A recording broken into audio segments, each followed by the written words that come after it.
샬롬. 오늘은 2021년 4월 27일 오늘 화요일 저녁 시간을 함께하게 되었습니다. 오늘도 사랑하는 우리 성도님들, 주께서 많은 사랑과 은혜를 베풀어 줘서 건강한 가운데서 각자 주어진 일들을 무사히 잘 마치고 저녁 시간을 통해서 쉼의 시간을 함께 하리라고 믿습니다. 오늘 저와 함께 주삼교재 261페이지를 참고하시면서 말씀의 은혜를 함께 나누겠습니다. 이 말씀 통해서 많은 위로와 또 소망을 갖고 또 우리의 삶의 잘못된 부분들을 회개하며 또 새로운 마음가짐을 갖는 그런 유익한 시간 삼아 주시기를 부탁합니다. 먼저 우리 찬송가 446장을 하나님 앞에 드리겠습니다.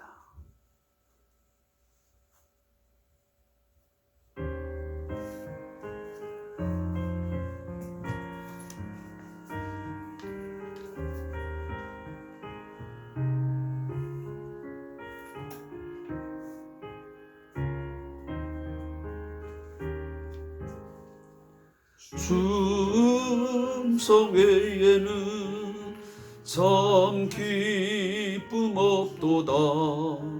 날 사랑하신 주 늘 계시옵소서. 기쁘고 기쁘도다. 항상 기쁘도다. 나 주께 왔사오니 복 주옵소서. 나 주께 왔으니 복 주시옵소서. 주 함께 계시면 큰 시험 이기네. 기쁘고 기쁘도다. 항상 기쁘도다. 나 주께 왔사오니 복 주옵소서.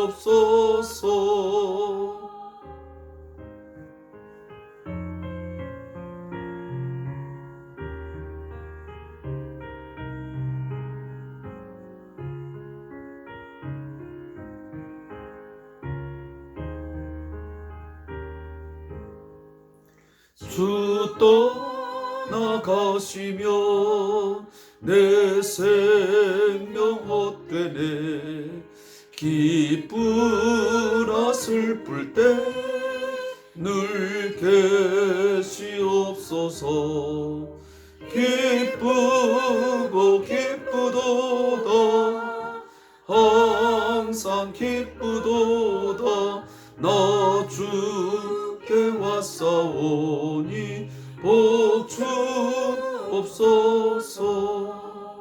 그 귀한 언약을 이루어 주시고 주 명령 따를 때 늘 계시옵소서.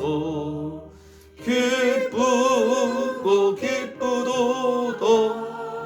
항상 기쁘도다. 나 주께 왔사오니 복 주옵소서. 아멘.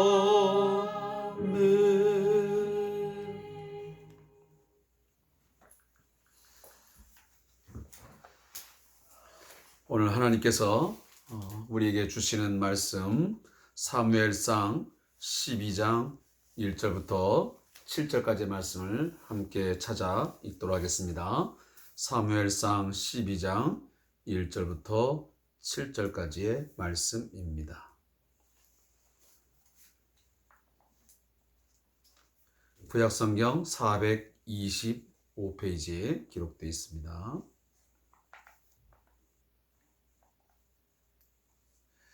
우리 다 같이 한 목소리로 말씀을 읽겠습니다. 시작. 사무엘이 온 이스라엘에게 이르되 보라, 너희가 내게 한 말을 내가 다 듣고 너희 위에 왕을 세웠더니 이제 왕이 너희 앞에 출입하느니라. 보라, 나는 늙어 머리가 휘어졌고 내 아들들도 너희와 함께 있느니라. 내가 어려서부터 오늘까지 너희 앞에 출입하였거니와 내가 여기 있나니 여호와 앞과 그의 기름 부음을 받은 자 앞에서 내게 대하여 증언하라. 내가 누구의 소를 빼앗았느냐? 누구의 나귀를 빼앗았느냐?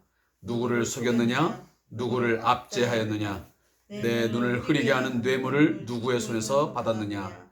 그리하였으면 내가 그것을 너희에게 갚으리라 하니 그들이 이르되 당신이 우리를 속이지 아니하였고 압제하지 아니하였고 누구의 손에든지 아무것도 빼앗은 것이 없나이다 하니라. 사무엘이 백성이 이르되 너희가 내 손에서 아무것도 찾아낸 것이 없음을 여호와께서 너희에게 대하여 증언하시며 그의 기름 부음을 받은 자도 오늘 증언하느니라 하니 그들이 이르되 그가 증언하시나이다 하니라. 사무엘이 백성에게 이르되 모세와 아론을 세우시며 너희 조상들을 애굽 땅에서 인도하여 내신 이는 여호와이시니 그런즉 가만히 서 있으라. 여호와께서 너희와 너희 조상들에게 행하신 모든 공의로운 일에 대하여 내가 여호와 앞에서 너희와 담론하리라. 아멘. 오늘 함께 읽은 이 말씀의 제목은 사무엘의 마지막 연설입니다.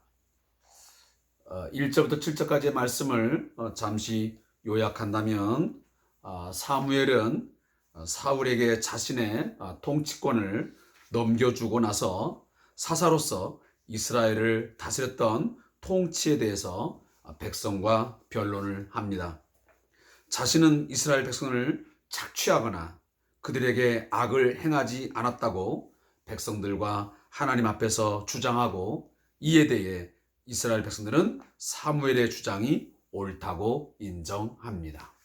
자, 이것이 오늘 함께 읽은 본문의 요약적인 내용입니다. 사랑하는 성도 여러분, 오늘 사무엘은 이스라엘 백성들을 모아놓고 그들에게 마지막 연설을 하고 있습니다. 이제 그가 모든 사사로서의 이제 직임을 내려 놓아야 되는 시기가 되었습니다. 다시 말하면 떠날 때가 되었다는 것입니다. 자, 그러한 상황 속에서 자신의 입장을 백성들에게 이야기합니다. 이미 자신은 이제 늙어서 머리가 휘어졌고, 그리고 내 아들들이 이제 젊은 그런 모습을 가지고 너희들과 함께 있지 않느냐. 그러니 나는 이제 모든 일들을 이제 마감하고 이 일을 이제 마치겠다라는 이제 선언을 하는 것입니다. 그러면서 이제 자신의 그런 어떤 리더십을 변호하는 것입니다.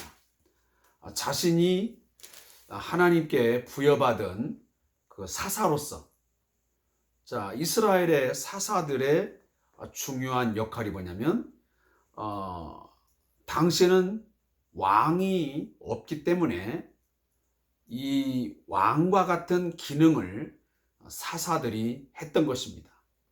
특히 사사들은 적들이 침공에 들어왔을 때 직접 군 지휘관으로서 나아가서 직접적으로 그 군사들과 함께 싸우는 그런 장수 역할도 감당을 했고요.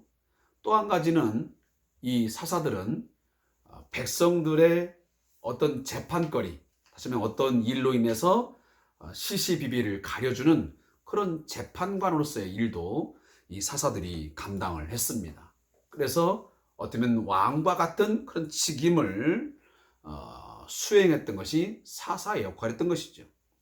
그 역할을 이제 사무엘을 통해서 이제 마지막 종결을 맺게 되었습니다. 그래서 사무엘은 마지막 사사라고 보통 우리 성경학자들은 이야기합니다. 자, 그렇다면 이제 그 자신의 사역을 마치면서 백성들 앞에 하나님 앞에서 그리고 너희들 앞에서 내가 하나님께 세움을 받아 사사의 일을 하는 동안 내가 무슨 잘못이 있는지 너희들이 다 살펴보고 그 잘못이 있다면 내게 말을 해라. 그러면 거기에 대해서 내가 다 갚겠다 라는 이야기를 합니다. 자, 그 일을 하면서 뭐라고 하냐면 내가 누구의 소를 빼앗았느냐, 누구의 나귀를 빼앗았느냐, 누구를 속였느냐, 누구를 압자했느냐, 내 눈을 흐리게 하는 뇌물을 누구의 손에서 받았느냐. 자, 이렇게 내용들을 이야기합니다. 지금 빼앗았느냐, 속였느냐, 자, 이 이야기를 합니다. 자, 이런 단어들을 들으시면서 여러분 연상되는 내용이 없습니까? 그것은 사무엘상 8장에서 우리가 이미 한 번쯤 읽은 이야기입니다. 사무엘이 이런 이야기를 했습니다.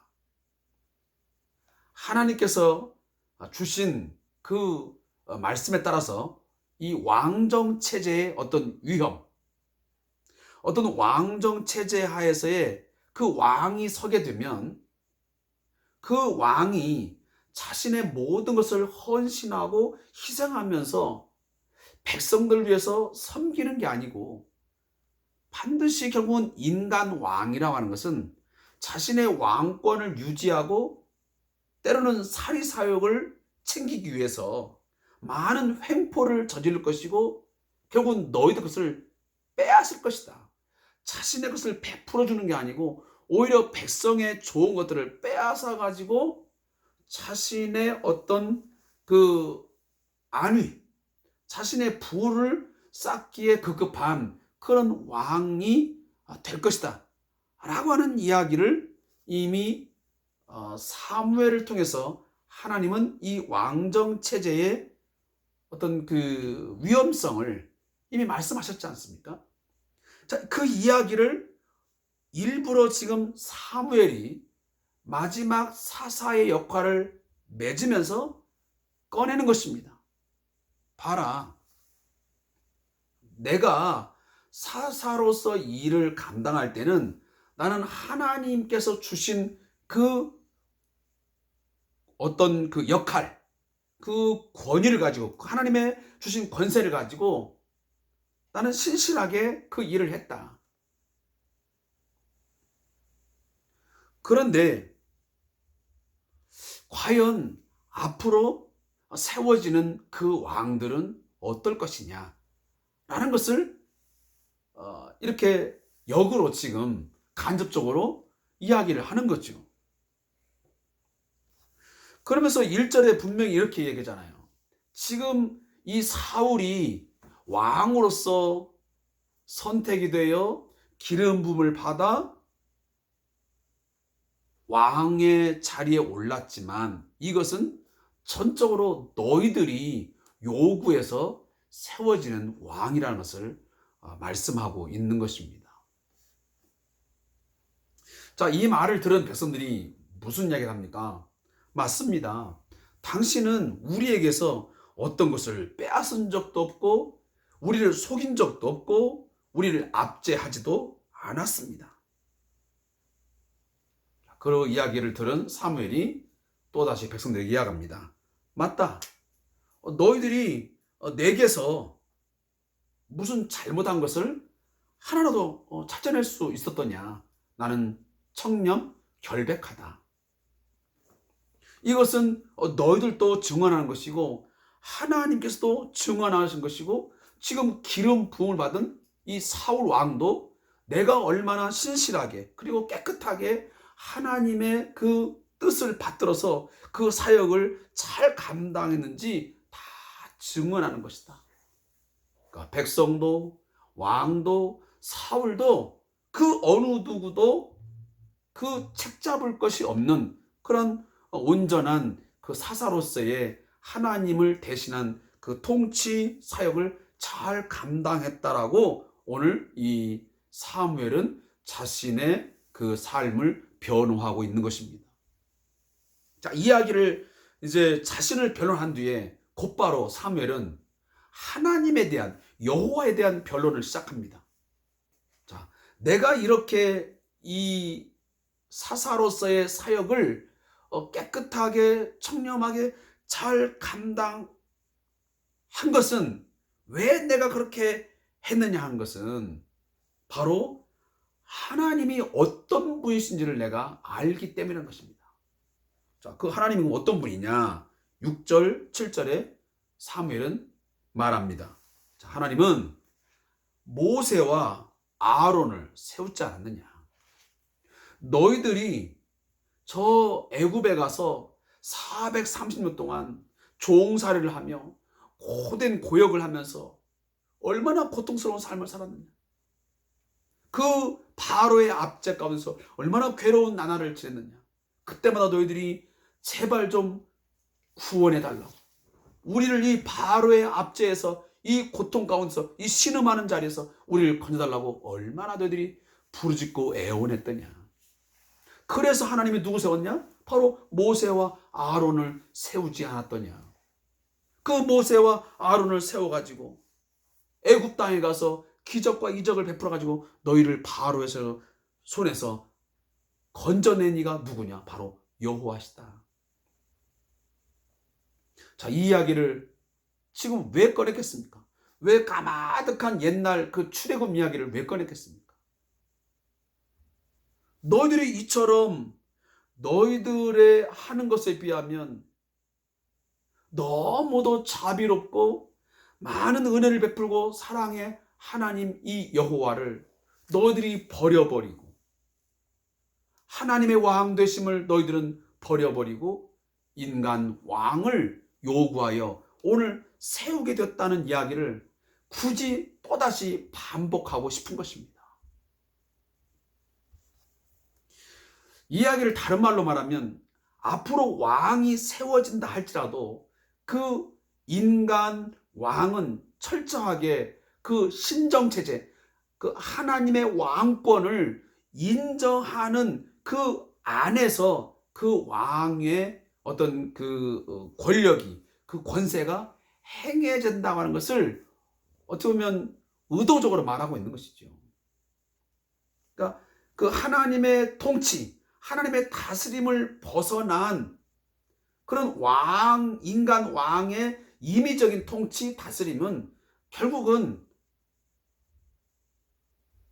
사무엘상 8장에서 이야기한 것처럼 백성들 그 뺏고 착취하고 억압하는 그런 일들밖에는 벌어지지 아니할 것이다. 그 이야기를 오늘 사무엘이 말을 하고 있는 것입니다. 그러면서 7절에 뭐냐면, 그런즉, 자, 하나님이 이런 분이시니까 그런즉 가만히 서 있으라. 제 말 좀 이러쿵저러쿵 말하지 말고 가만히 서 있으라. 불평하지 말고 더 많은 걸 요구하지 말고, 이제는 하나님이 어떤 분이신지 내가 그만 말하지 않느냐? 너희들이 애굽에 살아갈 때, 그 고통하고 신음할 때 그 건지신 하나님, 그 능력의 하나님, 사랑의 하나님, 자비의 하나님을 너희가 이제는 잘 알고 가만히 좀 있어. 그리고 그 하나님의 너희들 위해서 모든 공의로운 일, 의로운 일을 행했던 것들을 좀 기억해라 라고 오늘 사무엘이 백성들에게 마지막 연설을 하고 있는 것입니다. 사랑하는 성도 여러분, 오늘날 우리들이 위정자들을 위해서, 또 권세자들을 위해서 기도해야 할 이유가 바로 여기 있습니다.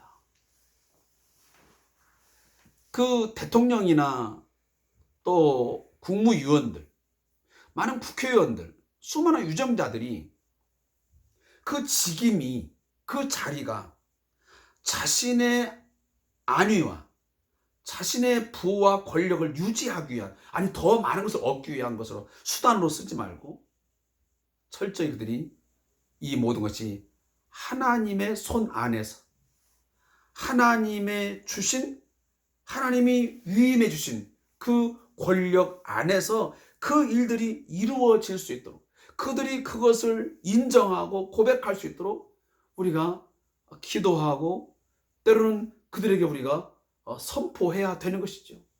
당신의 그 직임이, 그 일이 백성들 것을 빼앗고 억압하고 착취하고 압제하라고 준 게 아니고 이 백성들을, 하나님의 백성들을 이롭게 하고 잘 관리하고 다스리라고 주신 직임이라는 것을 잘 깨닫게 하기 위해서 하는 그런 것을 위해서 우리가 많이 기도를 하셔야 돼요. 뿐만 아니라 또 하나 하는 것은 우리들이 그처럼 대통령도 있고 또 뭐 장관이 있고 국회의원들이 있고 시장, 군수 뭐 등등 있지만 그러나 우리가 그분들의 어떤 통치, 그 다스림에도 우리가 순종해야겠지만 더 중요한 것은 우리는 늘 하나님의 통치하심, 하나님의 다스리심, 하나님의 보호하심, 하나님의 구원하심이 우리의 삶 속에 늘 미쳐지고 있다는 것을 잊지 말아야 됩니다.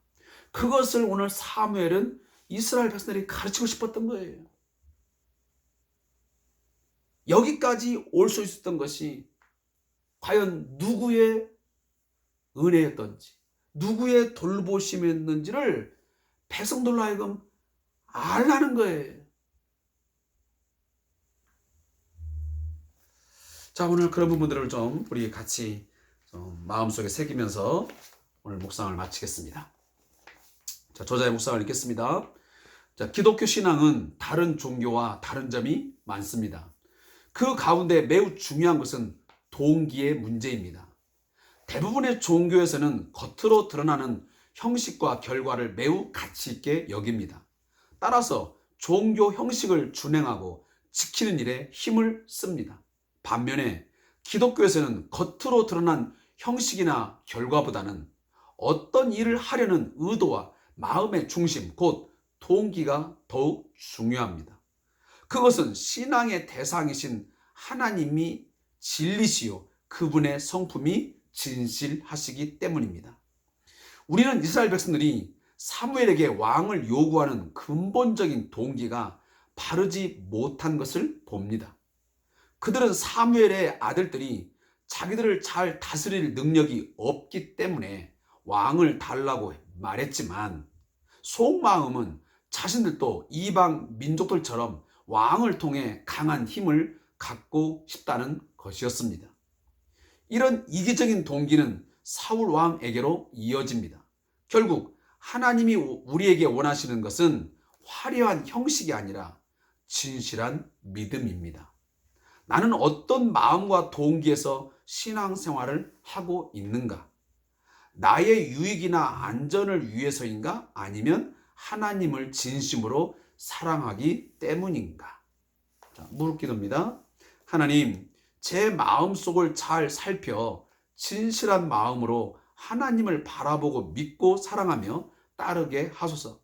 혹시라도 이기적인 마음이나 욕심으로 하나님을 믿지 않게 하소서. 아멘.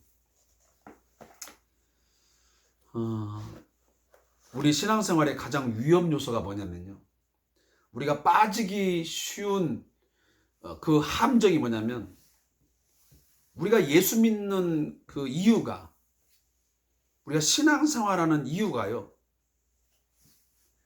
내 자신의 어떤 잘 먹고 많은 것을 누리기 위한 그런 것으로 빠지게 되는 것은 매우 위험하다는 이야기입니다. 우리 인간의 삶의 목적은, 우리가 웨스트민스터 신앙고백서 소위문답 1번에 보면 있지만, 사람의 가장 제일 된 목적은 뭐냐면 하나님을 영화롭게 하고 그를 영원토록 즐거워하는 것입니다. 근데 우리는 이 신앙생활하는 것이, 예수 믿는다는 것이 결국은 우리의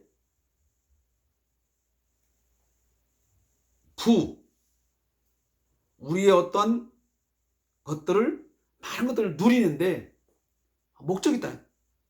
그러니까 그 예수는 하나의 수단이 있는 거예요. 하나의 방법이 되는 것이고, 그리고 우리의 목적은 내가 잘 먹고 잘 사는데 목적이 있는 것이지. 수단과 목적이 바뀐 것이죠. 주객이 전도된 거란 말이에요.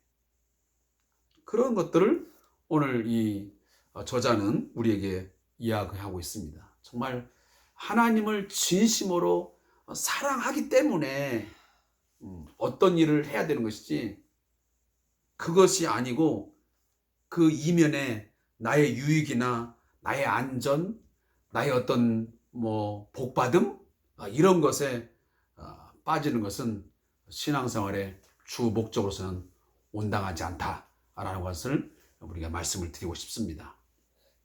결국은 여러분 보십시오. 그러면 내가 돈을 많이 벌고 잘 되는 것은 그럼 잘못된 겁니까? 그거 아닙니다.